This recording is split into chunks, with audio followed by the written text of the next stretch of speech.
The Bermuda Triangle is an area of ocean famous for mysterious disappearances and ghostly sightings. Most of what truly happens at the Bermuda Triangle is shrouded in mystery.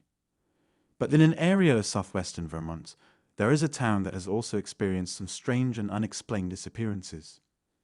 These disappearances were so mysterious that it prompted American author Joseph A. Citro to name the town after the famous Bermuda Triangle. This is the story of the Bennington Triangle disappearances. Welcome to this channel.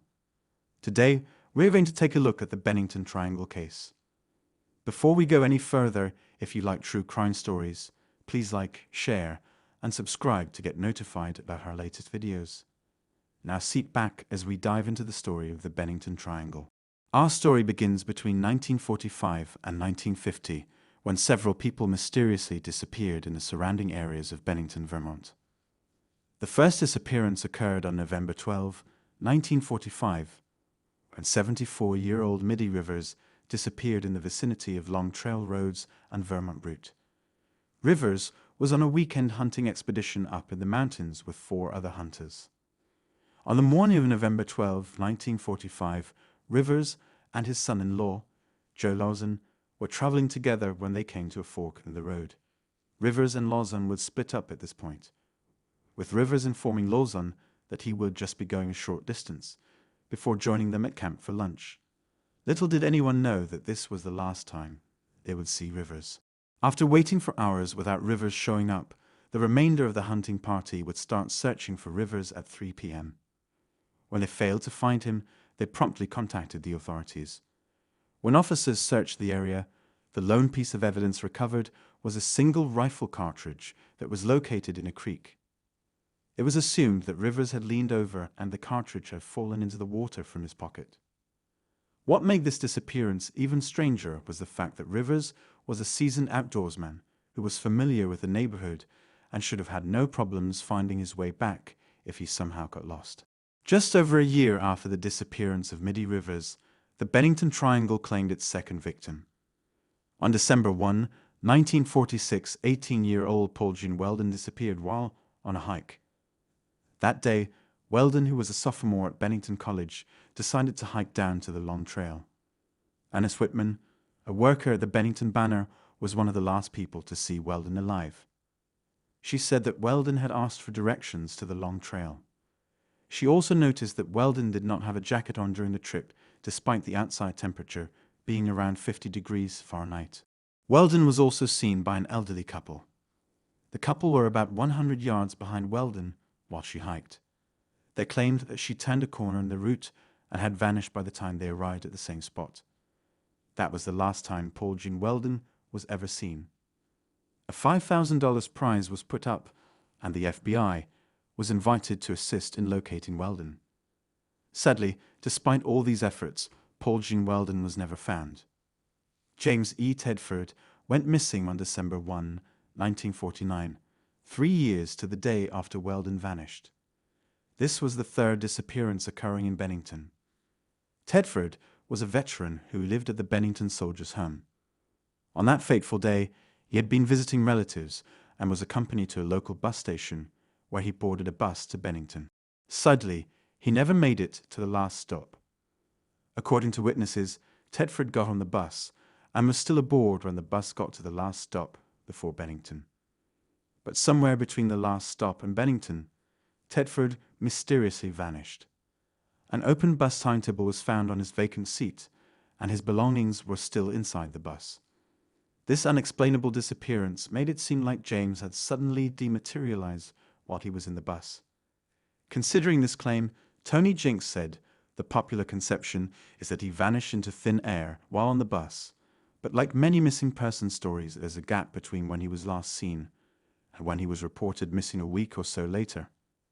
Regarding Tedford's disappearance, there's enough evidence to suggest he didn't dematerialize, even though no trace of him was ever found.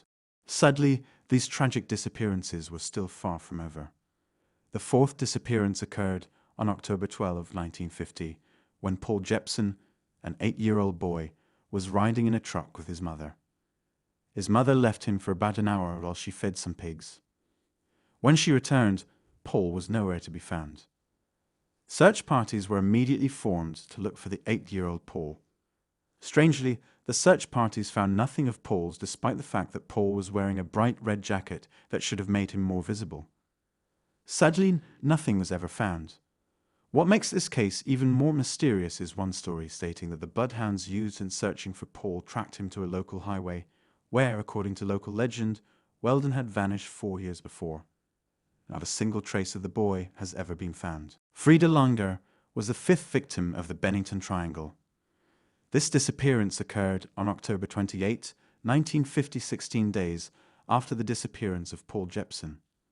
Frieda and her cousin Herbert Elsner had left their family's campsite near the Somerset Reservoir to go hiking.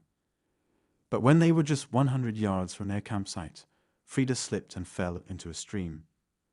She told her cousin to wait and promised him that she would quickly go back to the camp, change into new clothing, and catch up to him.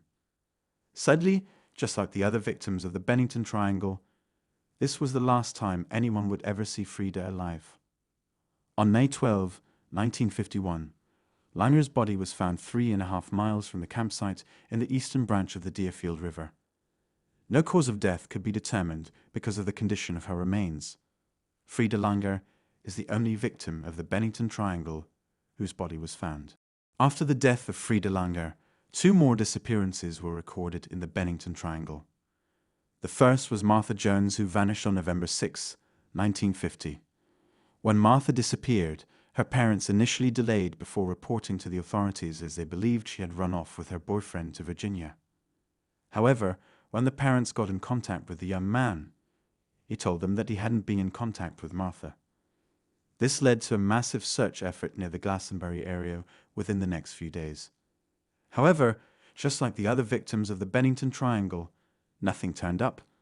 16-year-old Martha Jones had joined the others, apparently vanishing into oblivion. On December 3, 1950, Frances Chrisman mysteriously vanished while on her way to visit a friend who lived half a mile from her. This sad incident happened only a few weeks after Freda Longer vanished on October 28th, and the townsfolk were already on edge. The news of Frances Chrisman's disappearance caused many people to speculate if perhaps a serial killer was lost in the wilderness of Vermont. Despite numerous theories, only one body was recovered during the 5-year period of the Bennington Triangle disappearances.